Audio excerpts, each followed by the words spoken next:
In this intro video, we're going to be talking about card sorting.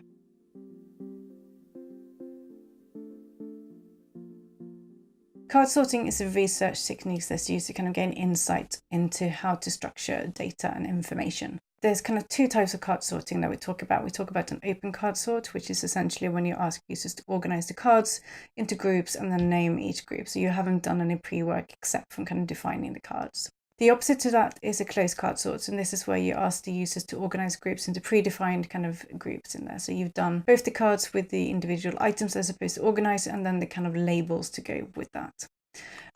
There's kind of how to go about doing that. There's kind of 3 steps involved into doing the open card sort. The first one is to give the participants a stack of cards and predefined cards. The second step is to ask the participants to group the cards into categories that they seem to make sense. And thirdly is to get the participants to name those groups of cards. As for the closed card sort, how to go about that, there's kind of 2 steps. So the first one is to give the participants a stack of predefined cards, and then you also give them a stack of the kind of predefined labels and ask the participants to group the cards into those predefined groups as step number 2. The benefits of card sorting is that it's a very simple, fast and cheap technique that is kind of well recognized as a research method, and pretty much anyone can kind of carry it out. It's also very much user focused. You go through and kind of organize all of the information. So it's very user-centered design focused. The disadvantages of card sorting is that it doesn't really look at kind of tasks and the kind of context of real life sorting. So this also means that sometimes the end result out of it is not kind of going deep enough because you haven't actually considered the context in which the users would group information.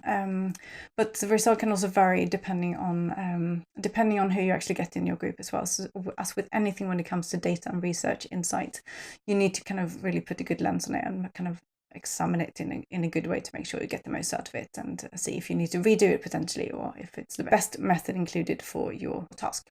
In terms of what you need, you only really need kind of 2 things. You need pens and then you need some post-it notes if you don't want to do kind of predefined cards. So pens, 2 color-coded post-it notes, 1 for the cards itself and 1 for the labels, and that's pretty much it. So cheap and simple.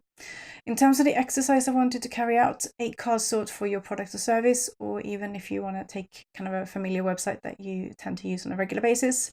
Step 1 is to decide if you want to do an open or a closed card sort. Step 2 is to prepare the cards, so write down every single thing. So the cards would be like we used before, apples and bananas and kiwis and so forth. Then select your participants. So there's another intro video looking at how to kind of define your audience. So you can look at that one to help you define who you should be including in your card sort. The 4th step is to carry out the card sort, and then is about analyzing the results. And those are the 5 steps involved in carrying out and kind of synthesizing the results of a card sort. In terms of a bit more about card sorts, there's a number of resources and links at the end of this presentation that you can go through and read a bit more about. I hope you have fun with the card sort and use this as a way to kind of help structure your sitemap, which is another intro video that we cover in this class.